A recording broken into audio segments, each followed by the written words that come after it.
ছাত্র জনতার উপর নির্বিকারে গুলিবর্ষণ করা হয় এবং হত্যা করা হয়, তখন আমাদের যে প্রবাসী বাংলাদেশিরা আছেন তারা ইউএইর, সংযুক্ত আরব আমিরাত, সৌদি আরবের বিভিন্ন জায়গায় তারা সংহতি জানিয়ে একটি আন্দোলন করেন। এই আন্দোলনটি হয় 19 জুলাইয়ে।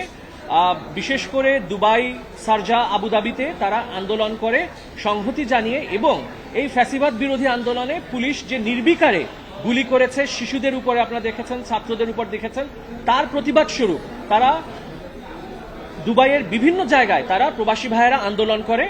এবং পরবর্তীতে আপনারা জানেন যে এটি বিশ্বের বিভিন্ন আন্তর্জাতিক গণমাধ্যমে এটি রিপোর্টেড হয় যে এই আন্দোলনের ফলশ্রুতিতে দুবাই সরকার, বিশেষ করে সংযুক্ত আরব আমিরাত সরকার, 57 জনকে তাৎক্ষণিক গ্রেফতার করা হয় এবং 57 জনকে বিভিন্ন মেয়াদে কারাদণ্ড দেওয়া হয়। যাবজ্জীবন থেকে শুরু করে 10 বছর, 11 বছর কারাদণ্ড দেওয়া হয়। পরবর্তীতে তৎকালীন আমাদের যে অন্তর্বর্তীকালীন সরকার প্রধান ডক্টর মোহাম্মদ ইউনুস, তিনি সংযুক্ত আরব আমিরাতের রাষ্ট্রপ্রধানের সাথে সাক্ষাৎ করেন এবং তাকে অনুরোধ করেন এই 57 জন বাংলাদেশি সহ যারা আন্দোলন করেছিল প্রবাসে তাদেরকে মার্সি করে দেওয়ার জন্য, মার্জনা করে দেওয়ার জন্য।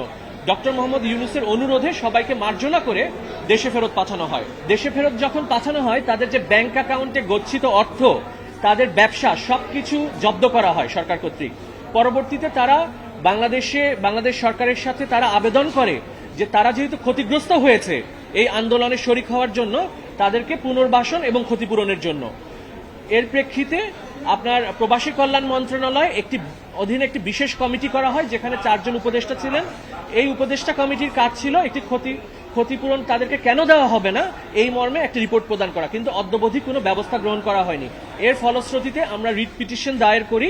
প্রথমে একটি ডিমান্ড অফ জাস্টিস নোটিশ পাঠিয়েছিলাম, তারপরও আমরা ক্ষতিপূরণ পাইনি বলে রিট পিটিশন দায়ের করি। এই রিটে আজকে শুনানি শেষে মহামান্য হাইকোর্টের একটি বেঞ্চ রুল দিয়েছে যে জুলাই আগস্ট 2024-এ প্রবাসে বাংলাদেশিরা যারা অংশগ্রহণ করেছিলেন আন্দোলনে এবং যাদেরকে দেশে ফেরত পাঠানো হয়েছে, ক্ষতিগ্রস্ত হয়েছে, তাদেরকে প্রত্যেককে 25 লক্ষ টাকা করে কেন ক্ষতিপূরণ দেওয়া হবে না এই মর্মে রুল দিয়েছেন। সরকারের কাছে জানতে চেয়েছেন 260 জন প্রবাসী বাংলাদেশি, এবং আপনারা অবগত আছেন যে এখানে একটা করুণ ঘটনা ঘটেছে। একজন বাংলাদেশি ইউএইর কারাভোগের সময় জেলে তিনি মৃত্যুবরণ করেন। পরবর্তীতে তার যে ওয়ারিশরা ছিলেন, তার স্ত্রী এবং তার সন্তানেরাও এই রিটের পক্ষ ছিলেন, যিনি মৃত্যুবরণ করেছেন প্রবাসী। আজকে হাইকোর্ট রুল দিয়েছেন এবং প্রবাসী কল্যাণ মন্ত্রণালয়ের সচিব বরাবর আমরা যে আবেদন করেছি ক্ষতিপূরণের জন্য, এই আবেদনটি আগামী 30 দিনের মধ্যে নিষ্পত্তির জন্য আদেশ প্রদান করেছেন। 260 জন প্রবাসী বাংলাদেশি যারা রেমিটেন্স যোদ্ধা, আর একজন প্রবাসে মারা গিয়েছেন, তার স্ত্রী এবং তার স্ত্রী, 208 জনের পক্ষে করেছি। আপনারা জানেন যে দুবাইয়ে কারাগারে তাদেরকে নির্মমভাবে রাখা হয়েছিল, কোনো খাবার দাবারের ব্যবস্থা ছিল না। তখন তৎকালীন যে অন্তর্বর্তী সরকার, তারা ডক্টর মোহাম্মদ ইউনুস, তার অনুরোধে তাদের সবাইকে মার্জনা করে দেশে ফেরত পাঠানো হয়েছে। কিন্তু এই প্রবাসী বাংলাদেশি যারা বাংলাদেশে রেমিটেন্স পাঠাচ্ছে রেগুলার, তাদের আজকে তারা একটি করুণ জীবনযাপন করছে এবং এর ফলে আমরা ক্ষতিপূরণের জন্য আবেদন করছি।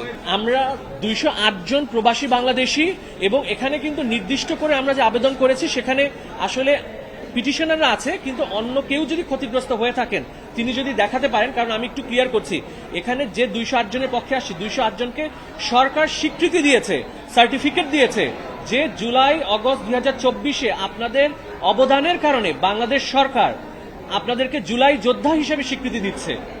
আমাদের প্রত্যেককে সার্টিফিকেট দিয়েছে এবং আমাদের যে অবদান এটি সরকার স্বীকৃতি করার পরও অদ্যাবধি আমরা কোনো ধরনের ক্ষতিপূরণ পাইনি। আমাদের পরিবার সহ নিঃস্ব জীবনযাপন করছে। এর প্রেক্ষিতে আসলে রিটটি দায়ের করা হয়েছে।